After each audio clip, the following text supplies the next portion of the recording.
gang, today we're at Epcot for one of the most delicious events of the year, the International Flower and Garden Festival. We're tasting our way through the outdoor kitchens, trying fresh, seasonal dishes inspired by flavors from around the world. So let's start our journey at Florida Fresh on the corner of the Communicore Hall building. The offerings here are inspired by the Sunshine State, of course. Plenty of nearby seating to relax and try the Cubanito and the conch fritters. The Cubanito with its pork belly, ham, Swiss, and pickles was a great bite with its crunchy outside. The conch fritters weren't chewy at all, as you might find them sometimes, but the key lime aioli was very zesty. The strawberry shortcake imperial ale definitely had a berry flavor to it, but not overpowering. Next, inside the hall to Farmer's Feast. The menu here changes during the course of the festival. The next version will appear April 6th and the last on May 4th. While we were there, we were able to try the grilled asparagus as well as the scallop. The scallop was perfectly cooked, but the star here was the rice with the lemon beurre blanc. I thoroughly enjoyed the asparagus with its pancetta and spring peas, and I'm a sucker for anything with a poached egg on top. And we got the frozen lemon tea with bourbon, which was nice to carry with us as we admired the floral displays in the hall with Spike the Bee and topiaries in the shape of fruits and veggies. Okay, let's move further into the park to one of the new offerings, Yacht Grub, a play, of course, on Yacht Club, one of the Epcot resorts. It's located near the Imagination Pavilion, and nearby is Beach Grub, which we'll get to later. We're here for the dips, a trio of pimento cheese, whipped feta, and a caramelized onion dip served with house-made chips. The onion dip was pretty much just onion dip, and I feel like the pimento cheese could use a little more kick. The whipped feta, however, was our favorite, light, creamy, and with that feta saltiness. Mere feet away at the Edge of World Showcase is the Honey Bistro. Get it? Yeah.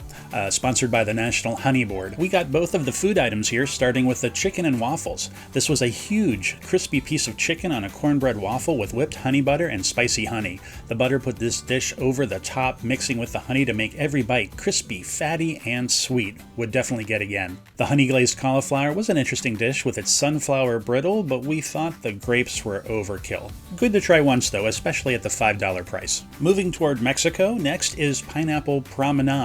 If you're doing the Garden Graze Passport, this is where you'll redeem for your reward.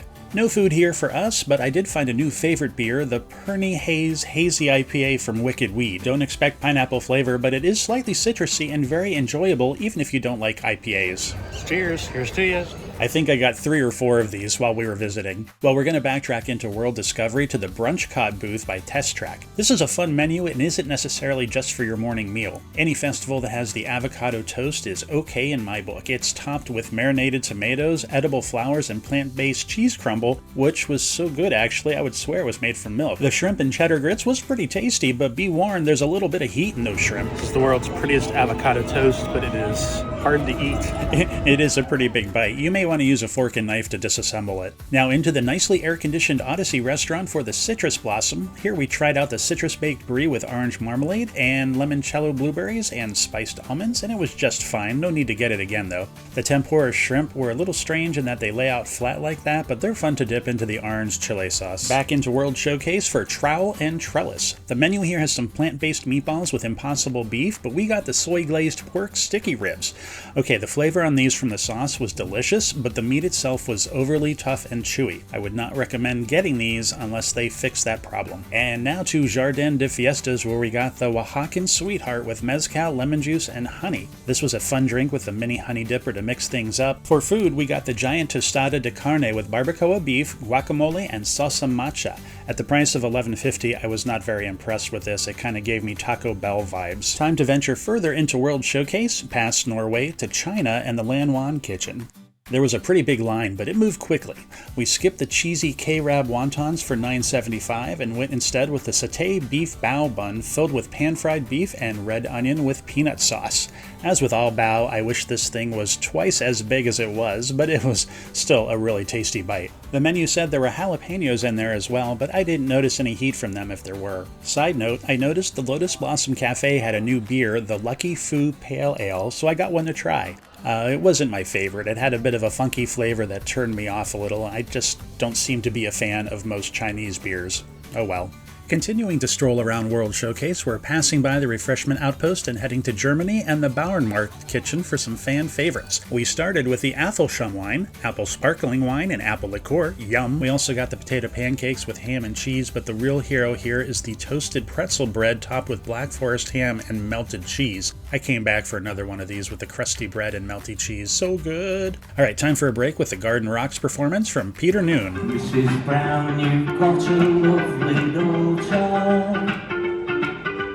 Girls as sharp as her are something rare.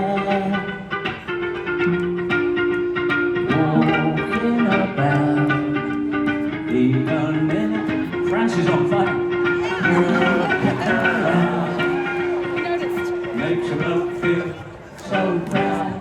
Mrs. Brown, you've got a lovely daughter.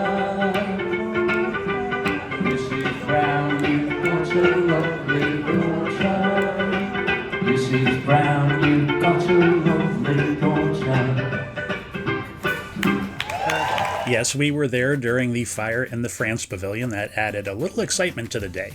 Back to the food, and just a few feet away is Magnolia Terrace with some traditional American favorites and my other new favorite beer, the Ghost in the Machine Double IPA. We started off with the muffaletta, which had all the flavor of the traditional sandwich. It just needed some more filling. It was a little light there. The Bananas Foster bread pudding with a rum caramel sauce was excellent. Very dense, very sweet, and very banana-y. Is that a word? Banana-y? Anyway, I would get this one again, definitely. Skipping over Japan's kitchen because we're not into frushi, the fruit sushi. The next stop is La Isla Fresca between Morocco and France.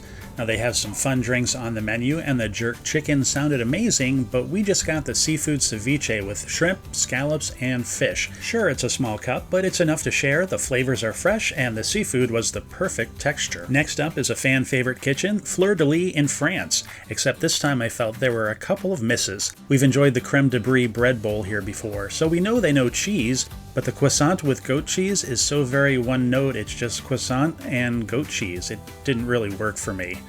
And I'm usually a fan of duck, but the duck confit came across as pretty bland, though the gnocchi underneath were nice and tender.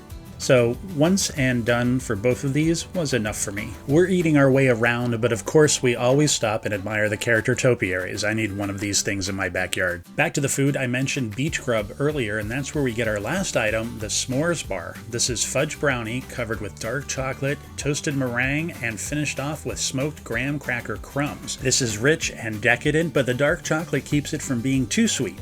The crumbs really did add a ton of campfire flavor to this. Well worth the price.